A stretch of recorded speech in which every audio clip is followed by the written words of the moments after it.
We're recording. Hi there, it's Carrie Johnston calling in today from the traditional territory of Champion and Ajax First Nations in beautiful Dakwakata Haines Junction, and I'm joined today by Wes. Wes works with Proof, and he's joining us today from the traditional territory of Ta'anquchin Council and Kwanlin Dun First Nation. Welcome, Wes. Hey, Carrie, great to be here. So can you tell us a little bit about who you are as an entrepreneur and what it is that you do? What is Proof? Yeah, absolutely. So Proof is a software company. We're headquartered in Whitehorse. We're trying to change how technology works in government. And for folks in Whitehorse who know where some of the bodies are buried, hearing about a software company that focuses on government might not seem like a novelty. But when we started Proof, we think there's a lot to be done here, and we're trying to change the way technology works in government. But my background, I'm one of the co-founders of Proof and the technical co-founder. So I've spent a lot of time building systems. I studied math and computer science at the University of Waterloo, did some research in cryptography at the University of Toronto and research at Columbia University before finding my way into industry and into the startup world. And over time, I found that I'm interested in building technology, but really interested in finding ways to make technology work for people. It's not enough to solve the high-tech problems, and it's through that journey has gotten me closer to really finding ways to make technology work for people, not just in solving the tricky puzzles that it is to put together an autonomous system or an information system on the internet. So. I love that we're two Waterloo grads hanging out in the Yukon together, chatting through Zoom. It's great. What did you study at Geography. Waterloo? Geography, right? Mm-hmm. That's right. Yeah, population dynamics is a big piece. Yeah, counter-urbanization. Right? So Yeah. trends of people moving backwards down what we think of the settlement pattern or hierarchy. So typically we move from smaller settlements to larger. And so what happens when people start moving reverse and for positive forces rather than negative? Because you might move negatively out of a large urban center because you can't afford real estate or something like that anymore. Yeah. I can nerd out on that forever. Yeah, Waterloo, man, that feels like that's a long time now. I was there, started 2003, graduated 2008. It was a great time, a wonderful place.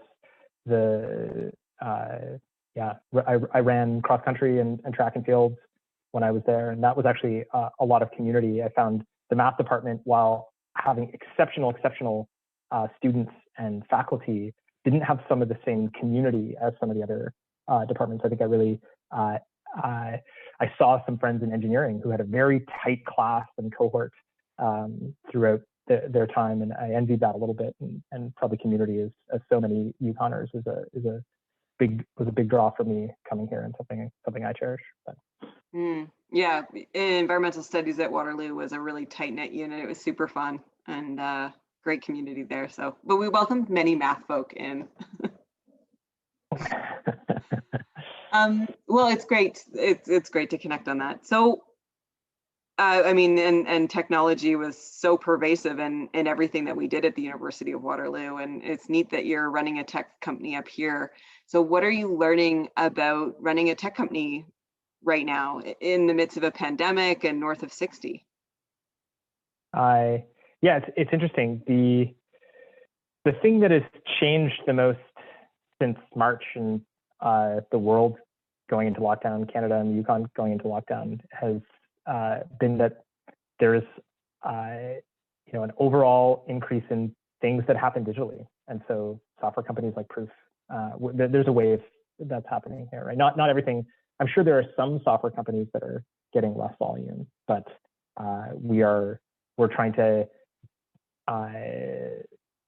digitize, in some sense, a legacy industry, and that is resistant to change. There's lots of endemic factors and challenges in changing technology in any large organization, a government department at any size, or a large organization. But there's suddenly a policy window here. There's an impetus. There's a need to do more digitally, to do more remotely. And so, since I'm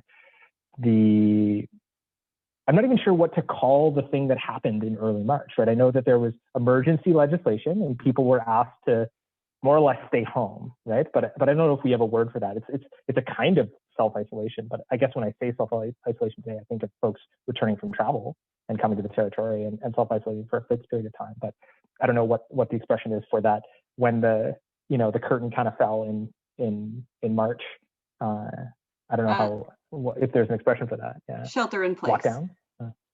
Shelter in place. Okay. Yeah. But yeah, since sheltering in place, we have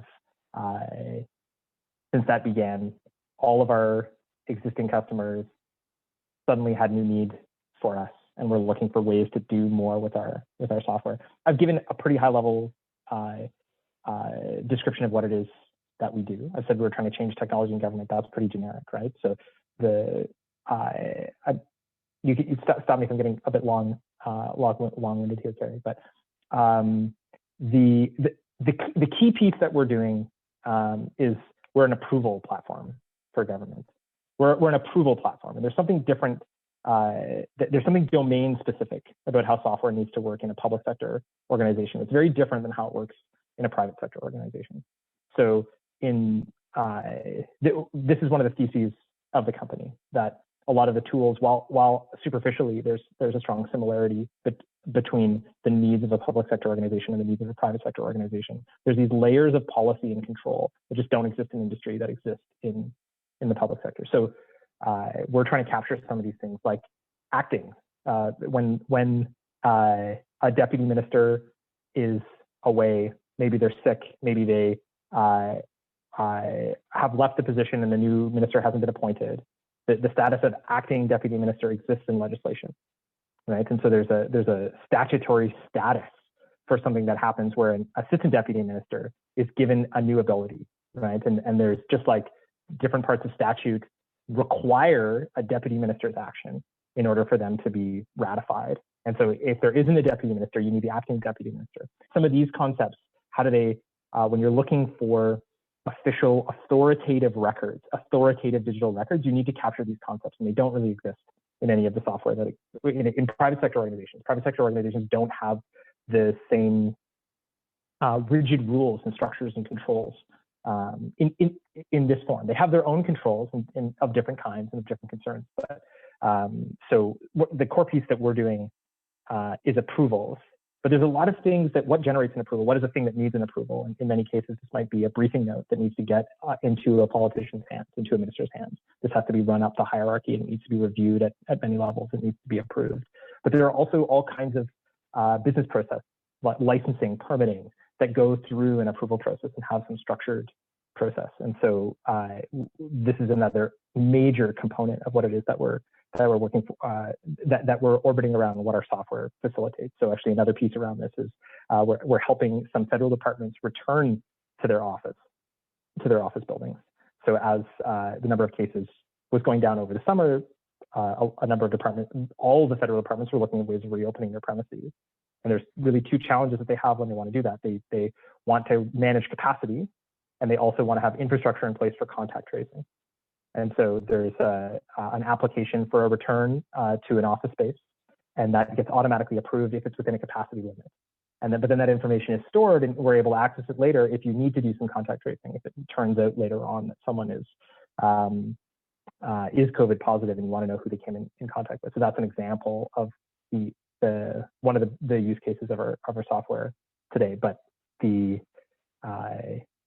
since shelter in place began back in March, we've had struggling to keep up with all the work that that's manifested. Huh.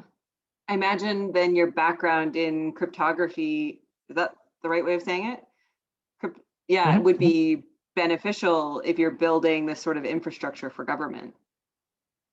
So cryptography is the study of cryptography is actually usually the construction of cryptographic systems. So it's one component of cryptology is the parent discipline, and cryptology has cryptography and cryptanalysis. And so when we talk about cryptography, we're usually talking about constructing these systems rather than decomposing them. And so, there's a lot we could say about how cryptography fits into this world. Cryptography is the mathematical horsepower that lets privacy that makes privacy and authenticity happen over the internet and digitally, right? And so all of our communication media by themselves have no privacy or authenticity around them. And what is meant by that is like, if you think of most communications over the internet, you should think of them like radio. At their core, they could be overheard by anyone that's in the vicinity. And so you need to impose another layer of signaling on what you're sending over the channel to retain some privacy, but so that only the intended recipient can understand your method, but can understand your message. But of course, authenticity is actually where this stuff starts to get, is a particular concern for us in the world of official records. So authenticity is the problem of, you would like to move a document out of the system, and you would want to know that document hasn't been modified over time.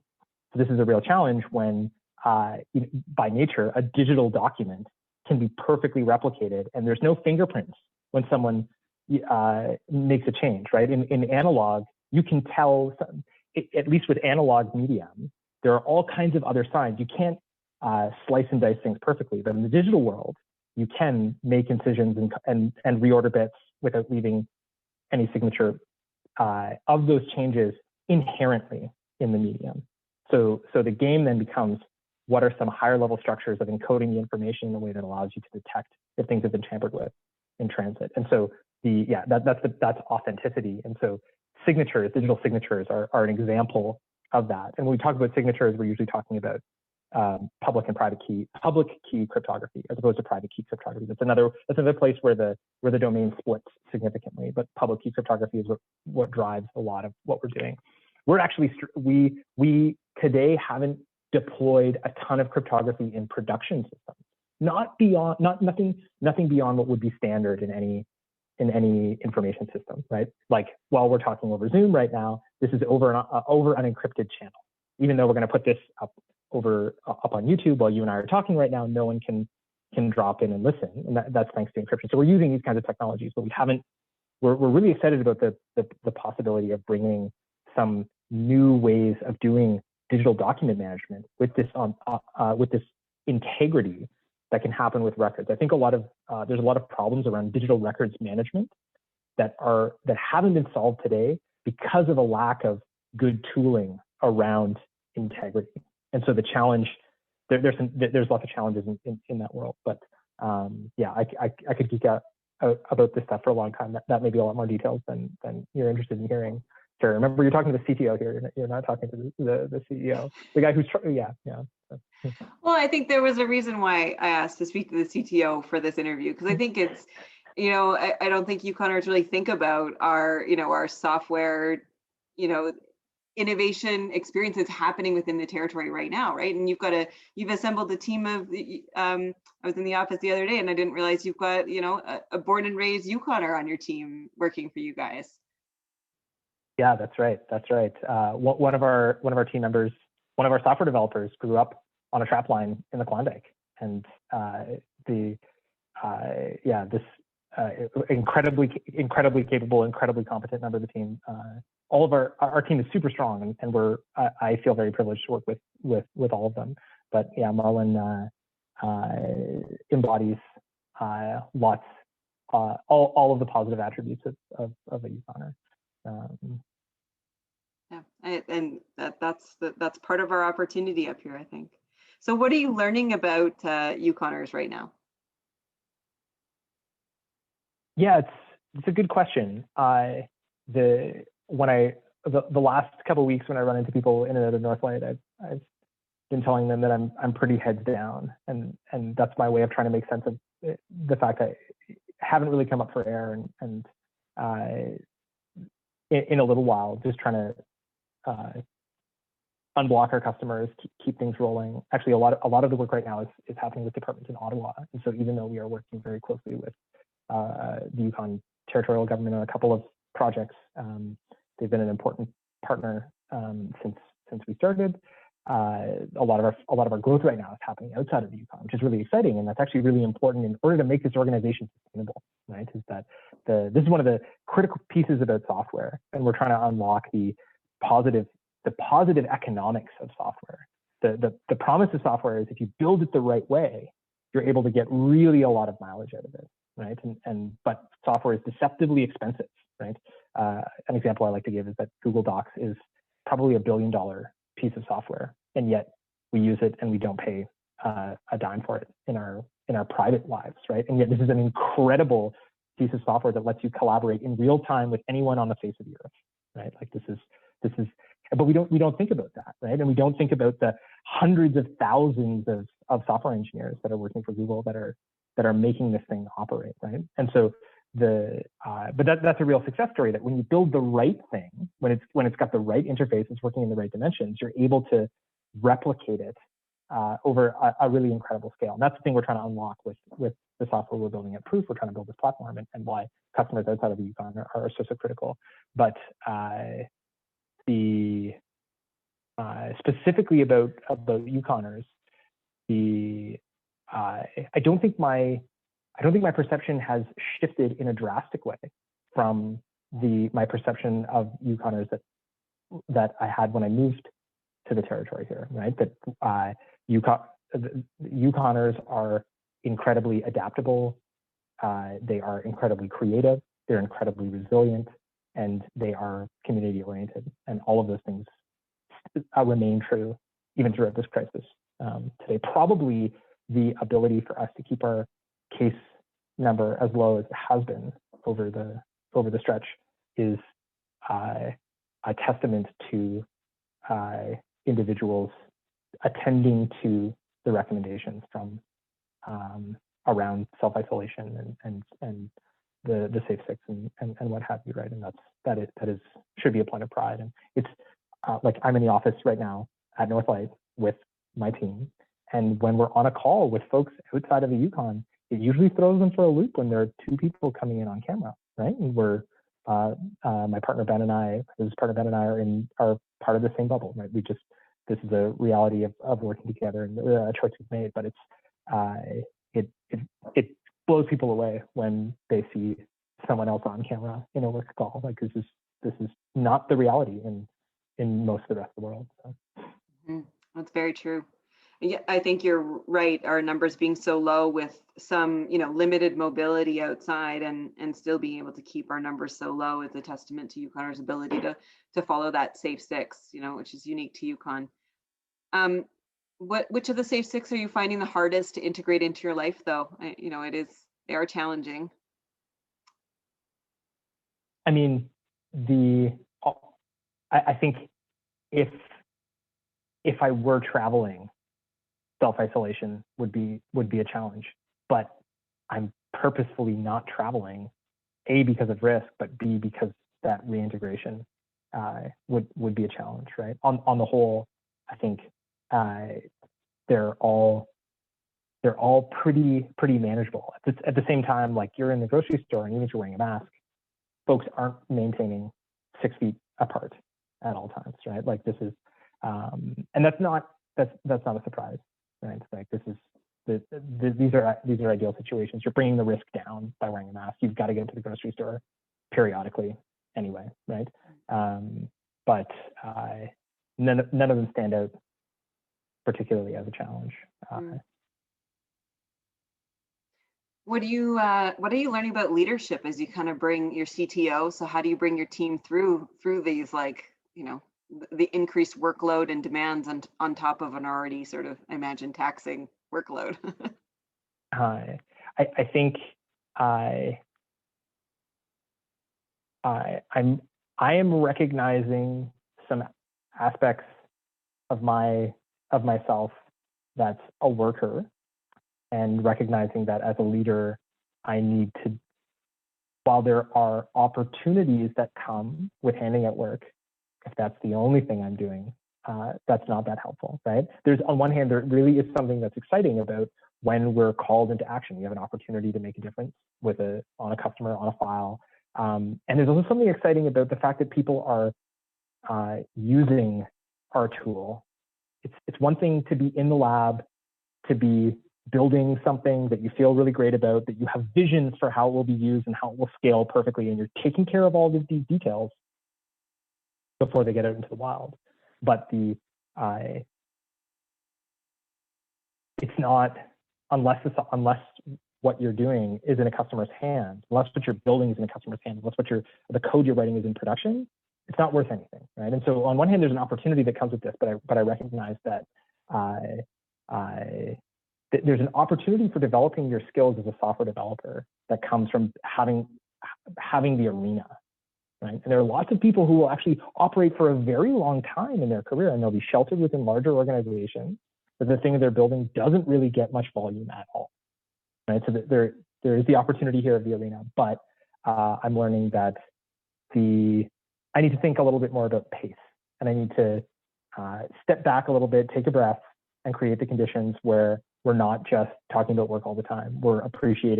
I'm allowing my team to appreciate one another as humans, taking some time for social.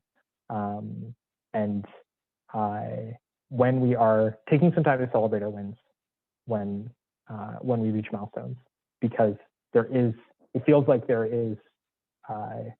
we've only begun the journey. The mountains are still looming large on the horizon. And so I need a reminder to take a break and to, celebrate the distance we've come. That's the biggest piece for me that needs to change when I'm learning about myself. That comes with the workload and the challenges of where we are today. How are you keeping yourself well? How are you kind of keeping yourself grounded so you can climb those mountains? Probably the best thing that I've done, my wife and I got a dog in June. We adopted a dog from the shelter in town, and that has been caring for Max is a really wonderful change of pace for me. It forces me to not deal only with matters of the business. Max needs attention. He needs to go out. He needs exercise. He needs to be fed. Right? There's another living being here that needs my attention. And there's something I find a powerful feeling of joy when I'm hanging out with Max, and it's like something I can very easily tap into. My stress just falls away. We feel he's a 16-month-old. We got him in June, so we've had him for June, July, August, September, October, 5 months now, I guess. And we were told he was a Rottweiler, though after reading a little bit, or a Rottweiler mix, right? Some sled dog in there. Every half the dogs up here have sled dog in them, very lean. But after reading a little bit the personality of breeds, we think he's a Doberman because he's very personally bonded and just wants to sit on your lap. And so having a 70-pound dog sit on your lap, there's something I think that's pretty nice about that. And so I think Max is the reason that has removed an incredible amount of stress and put an incredible amount of balance into my day. Yeah. That sounds joyful. That really does. You described Max with a lot of joy. He's upstairs cuddling with Les right now. If he was around, I would put him on camera. But yeah. Oh well, I'm sure he's very handsome. So how are you thinking about proof a little bit differently based on, we've kind of been through this crazy 8 months. Are you thinking differently about the business? I mean, one of the things that struck me was as soon as we started sheltering in place, it struck me there's opportunity here, right? There's and that might seem callous to say, right? But all that I mean by that is things are changing. The way that we operate is changing. The ways that we have conducted our daily lives, the technologies that we use, the way we get around, these things have to change because our world has changed. And there is opportunity that comes with that change, right?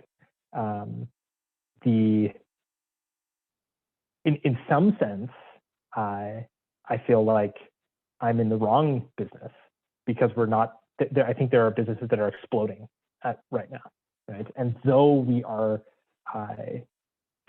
have been fortunate and had a lot of new business that has come about as a result of COVID, we are in a complicated space. We're working with legacy organizations that take a long time to change, and so the rate at which we will grow is still very different than how other technologies have the opportunity to be adopted, right? The expression startup, where does this come from? What is the definition of this? I think a lot of people use it to mean the place that's cool to work, right? And if you read Paul Graham, one of the founders of YC, his definition of startup is around a company that is designed to grow quickly, right? And so there's a lot of organizations that ascribe to that mantle, but don't have that trajectory, or are not really technologically enabled that could allow them to grow all that quickly, right? And so while Proof is a technology play, because we're working with organizations that are relatively slow to change, that feels like a limit, a significant limit to our growth. And so in some sense, it is unlikely, it's hard to imagine how Proof's trajectory could match that of an Uber or an Airbnb, which are kind of the templates of an organization that, because the way they've harnessed technology has totally changed the way that people are able to acquire a certain kind of good or service, right? But has reshaped huge parts of huge elements of our world. So maybe the way to frame that most positively is I'm probably not capitalizing on this moment enough.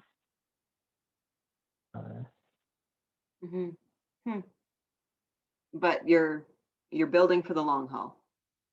It's different scale. What advice do you have for emerging entrepreneurs who want to be in the startup space or working in software? I think that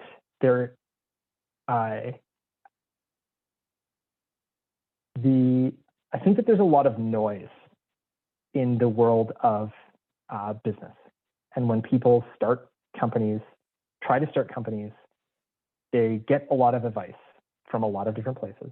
And so I'm going to give advice. If I'm going to give advice, I'm going to be I'm going to be adding to that noise. And yet there's something that became very clear for me early on in my career that actually came from the founders at Clearbank, which is the company I was a part of before I founded Proof. This is a Canadian fintech startup. Founders Andrew D'Souza and Michelle Romano. And the one thing that became clear is there's really only one concern for them, and I think appropriately for a business. And so you can talk about marketing, you can talk about business plans, you can talk about cash flow. All of these things are important, but they are in their place. They need to be put in their place. And it's easy to get lost when you're early on and trying to figure out how much attention do I give to any of these things. I think the only thing that any person starting a business should concern themselves with is, how do I find customers that I can serve profitably? That's it. There's nothing else. And until you answer that question and prove that you can answer that question, nothing else matters. Everything else is in service of finding customers and serving them profitably. And so why are we doing marketing, right? We're trying to figure out how to connect with the people that we can sell our good or service to, right, in a profitable way. And there's ways to find margin in all of these different attributes of running a business. I'm not much of a planner. When people talk about business plans, like, some people can put together some great business plans, but to me, the only element of the plan is how do I find more customers? How many customers am I going to onboard? Am I going to be able to onboard over time? And it's more, I think, market analysis is the thing that I probably care more about than about any kind of business plan. A business planning is almost predicated on the fact that you've figured out a lot about what it is that you're doing, right? The other element about a startup that we often talk about is that you're creating a new business model, right? And so you don't exactly know what it is. You know, your customer is a little bit fluid, your market is a little bit fluid, your product is a little bit fluid, and you're trying to figure out how to connect those pieces. And when those things are in flux, I don't really know what a business plan looks like. And lots of folks will put one together with enough conviction that they need at various stages in their career, whether that's to get some financing from a bank, whether that's to get financing from external investors, right? You need to put a certain amount of shape around that.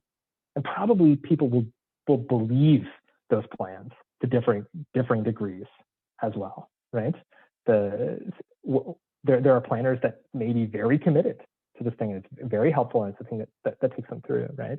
But to me, the thing that has cut away all of the noise when I think about operating a business is, how do I find customers profitably? That's it. How do I onboard them profitably? How do I get to the point where I'm offering them service in exchange for dollars? And to me, that is the only concern that anyone should ever have in starting a business, and that will put everything else into place.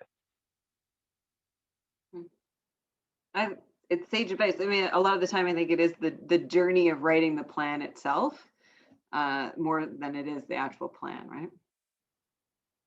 Sure. Lifelong learning. Are you picking up any new skills these days? I guess dog walking. Dog training too. You have to train your dog to play fetch.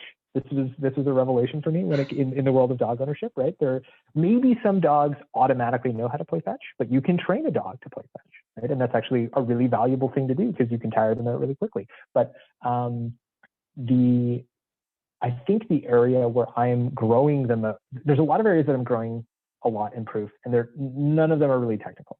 And so some of them, when I get to do technical things, it's usually pretty satisfying, and I like to do technical work because I'm relatively good at it, and it feels good to get in flow and stretch muscles that work a certain way. But all of the growth that has happened for me as a founder of Proof has been around leadership and in emotional development, right? And so thinking about as a leader, I need to let go a lot, right? It's how I would do something is going to be different than how members of my team do it. And I need to give up on that. There are certain things that will be critical, and then there will be lots of things that won't be. And I need to give up on those. As someone who's pretty particular, that has been a challenge. And yet it's also it's very clearly the thing that a leader that I need to do to help my team move forward. One of my team members gave me some sobering feedback over the summer that made me recognize the extent to which I was micromanaging and concerning myself with the details, right? And his words were,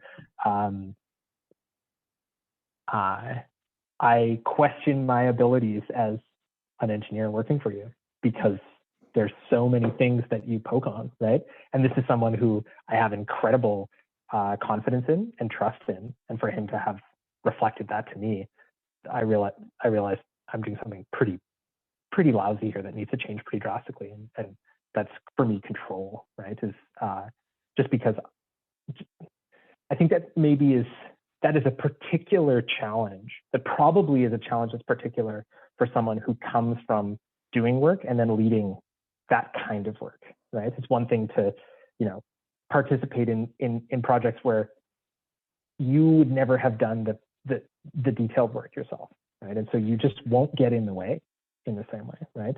I'm sure there's lots of other people who are, there are lots of other reasons why people don't micromanage the heck out of whatever project they're working on.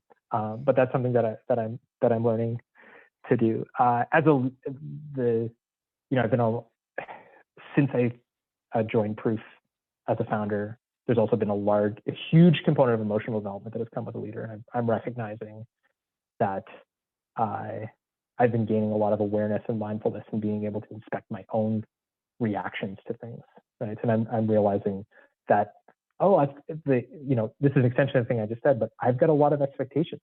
I've got a lot of expectations for myself, and I can't expect those things if I'm not communicating those expectations. And so realizing how latent these things are, how embedded these things are in my own mind in so many different situations, and I recognize they're being violated when I'm getting frustrated in a situation. Right? That's a huge indicator, right? But and then I'm getting better at this pattern of attending to the frustration and seeing, there's an expectation here, and I haven't communicated it. And so there's no reason that this other person is going to meet it if they don't know what it is. So I either need to communicate it or give it up, right? So there's a lot of letting go. I think that's most of it. That's the leadership journey for me, letting go. Oh, that's fantastic. Those are, I mean, those are all really insightful reflections and those things that are really hard to see, especially when they're happening to us in the moment, right? And it's like, I always think about it a little bit. It's like, oh, there's some interesting code that I've got going on. Like we ritualistically built all these codes, these ways that we interact in the world, right? And I'll just be like, I'm just gonna hit the delete key on that because I'm in a really bad loop right now. Like I gotta get out of this. Yeah. Sure, But you gotta have the sure, awareness to yeah. see that happening while it's happening. Uh, yeah, gaining the awareness, right? So, I think it's a lifelong journey. Any aha moments for you? Any major shifts in your worldview or way you're thinking about things?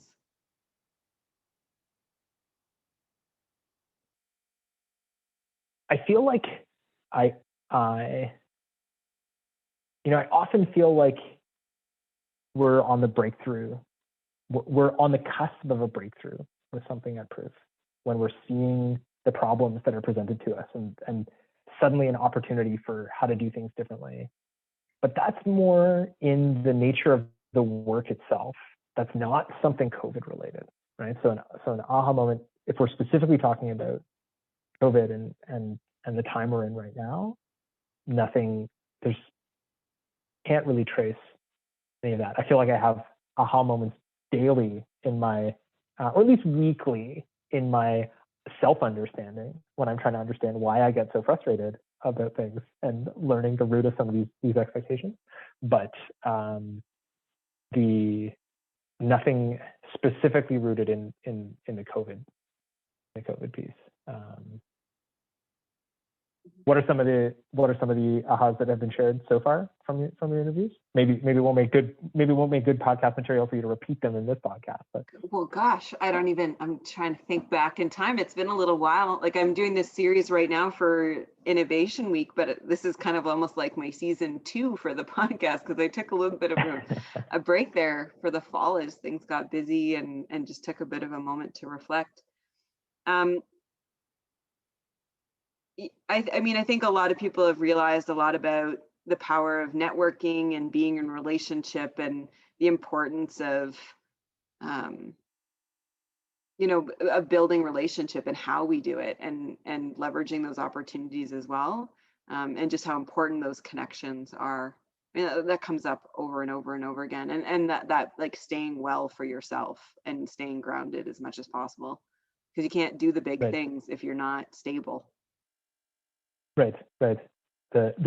I mean, the one thing that's worth pointing out, I don't know how many folks have communicated this to you, Carrie, but the fact that everyone is meeting over Zoom levels the playing field for a company that's based in a very remote part of Canada. So all of a sudden, we're able to present to people across the country in more or less the exact same package that anyone else they would interact with. And so all of a sudden, the in-person element, the power of the in-person connection, which of course is important for so many reasons, that's shelved today and in this time. And so there's a pretty unique and interesting opportunity that comes for companies based in places like Whitehorse in a moment like this. Oh, that certainly feels to be the case. Yeah.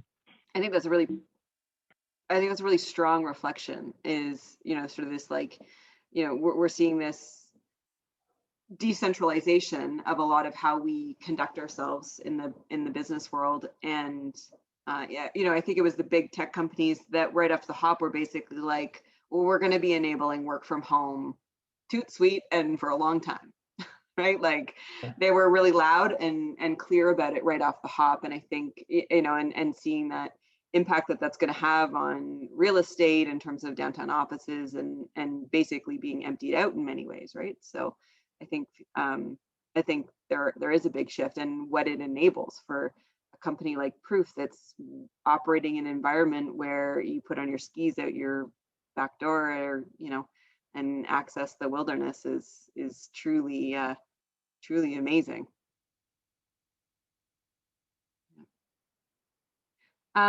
Values of reopening. What are your hopes? Sort of, I mean, reopening. We're going to be reopening for a long time, but I think we've sort of had a bit of reset in our economy. So, what are you hoping for? For the Yukon or the Canadian economy as we have gone through this transformation and we build something new together.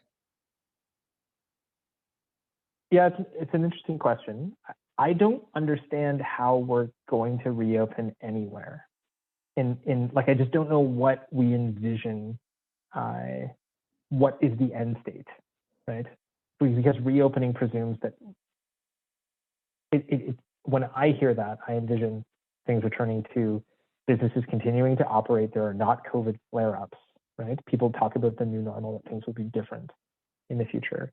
But, when I first heard the idea of flatten the curve, I understood the point was that the end game will be once everyone has gotten sick, but that can't happen all at once, right? That really the ideal end state is herd immunity, right? And a vaccine, I think, is you're basically trying to arrange that state. And so that so long as humans are susceptible to COVID, we will have these there will always be flare-ups. I suppose there's the question of what percentage of the population is not susceptible to the virus. Maybe there is a future state where half of the world is COVID resistant, and maybe in that state you wouldn't have epidemic proportions of breakouts just because of the way that things mix, right? So because you would expect those individuals that have previously contracted the disease and are supposing they are immune today, if they're more or less uniformly distributed across the population, that might represent enough of a barrier that would stop breakouts, right? This is actually, epidemiologists are thinking a lot about this right now. I know that they're using probabilistic models, and probabilistic graph theory is probably random graphs are probably something really that they're looking a lot at, right? So I don't know what the possible end states are, but it feels like you can imagine a couple of them. I've wondered at times if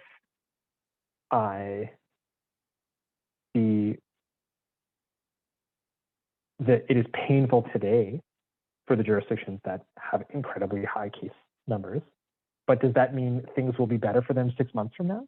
Because there is a higher percentage of immunity inside their population. I don't know. I have no idea, right? I don't have an opinion. I don't have a considered perspective on this, right? But and haven't thought about it a great deal because it doesn't feel like it's something that I can influence. I think this often feels like the kinds of problems. Maybe that's just how I justify it to myself. What are the things I think about, and what are the things I don't? But yeah, it's really not clear to me how we will not have an indefinite number of waves of COVID in reopening unless we are establishing some kind of immunity amongst the population. And if we are, when will that be a conscious goal for our public health officials and the way that we operate, right? If that's the kind of barrier. But yeah. I think that's right. I mean, I think it's interesting because, yeah, when I first designed that question, this value of reopening, it was when we were in that sort of like shelter in place that, only critical services were allowed out, like that initial like couple of weeks, right? And then we started to come out of that where, essential workers and we were, coming out of these phases. And then we sort of talked about this sort of like reopening of the economy as businesses got back to work in the summer. And, we're in this new normal, and we're in this new normal for a really long time. We don't really, even this week, we're filming this right after the Pfizer announcement of the vaccine and seeing that the RNA vaccine might, be somewhat viable. Like there's some, but even that, when you think about the time scale of that, like the best case scenarios are still months and months and months away from now. Like it's a factor of time that is really challenging for us to wrap our heads around, I think. Yeah. Interesting. Thanks for bringing that up. Any songs, podcasts, books, or anything like that that are really getting you through these days? Yeah,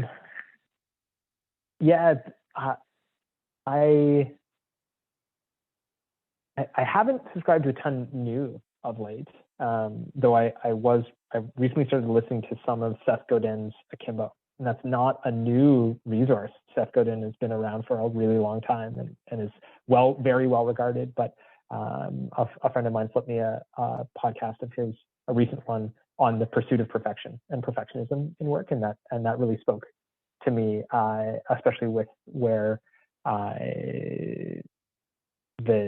some of the perfectionism is something I'm thinking a lot about in the software in the culture of the organization at Proof, where the craftsmanship, the ideals of craftsmanship can be in conflict with the kind of iterative development that you need when you are in a company where you have really high ambiguity in what it is that you're trying to deliver. What will be the sustainable thing to deliver, right? So that's something that I've recently been connected with, and I really appreciate. A podcast that I actually really like is Russ Roberts' Yukon Talk. It's out of Stanford University, and I enjoy economics because it's this quantitative lens on human behavior, right? So it really speaks to both sides of me, and being really interested in the world we live in, and yet also really interested in the underlying structures and the quantitative structures that take it up. And I find he's often exposes me to very different ideas and ways of thinking about things than I would come across myself. And so I value that pretty highly. He seems like he's a different voice, and that's something I regularly consume. So. Two good recommendations. Thanks for that. I hadn't heard the second one. Thanks so much for your time today. Most welcome. Yeah, it's been fun. Thanks for having me, Carrie. Thanks. Okay, bye.